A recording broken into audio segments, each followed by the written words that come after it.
How to decrease and increase recipes. Thanksgiving feast for 15, the Let's Cook section. Decreasing a recipe. In this example, 8 pork chops are needed to make one recipe of herb pork chops. This recipe feeds 5 people in my family. However, I need to reduce it because my 3 children are all in college now, so there's just my husband and I home. To feed 2 people instead of 5, I need to calculate the reduced amount of ingredients. That's 2/5 of the recipe I want to make. I don't want to make the whole recipe. I only want to make a fraction of it. The 2 is the 2 people that I want to feed, and the 5 is what the original recipe would serve. So I want 2/5 of the 8 pork chops that I would usually cook. The word of means multiplication, so I want to know what 2/5 times 8 equals.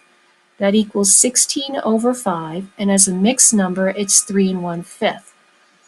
I can't buy 3 1/5 pork chops, and I don't want to cook 3 1/5 pork chops, so I'm going to round it to 3 pork chops. So I only need 3 pork chops to feed the 2 people that are home in my family. So decreasing the cranberry sauce recipe. This one recipe in your project serves 15 people. This is what a serving for 15 looks like. It's the whole. Mrs. Carroll only wants to make enough cranberry sauce to serve 6 people. That's the part. Let's reduce it.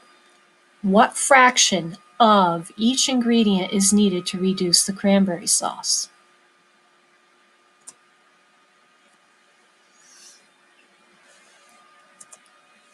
Increasing a recipe. 1 batch of baked mac and cheese feeds 3 people in my house. 1 batch of mac and cheese uses 1/2 pound of elbow macaroni. I want to double this recipe so that I can feed my family of 5 and have some left over. So to do that, I need to double it. So let's double it. To feed 5 instead of 3, I need to double all of the ingredient amounts. Double means 2. 2 times 1/2 pound of macaroni is equal to 2 over 2, which is 1 pound of elbow macaroni is needed for me to double this recipe. So now let's look at increasing the stuffing in our project. This one recipe serves 15 people. This is what a serving for 15 looks like. This is the whole. Mrs. Carroll only wants to make 1 1/2 of the recipe. This is what 1 1/2 of a recipe looks like. What is 1 1/2 of each of the ingredients for the stuffing? I hope this video helps. If you need to view it again, please do so.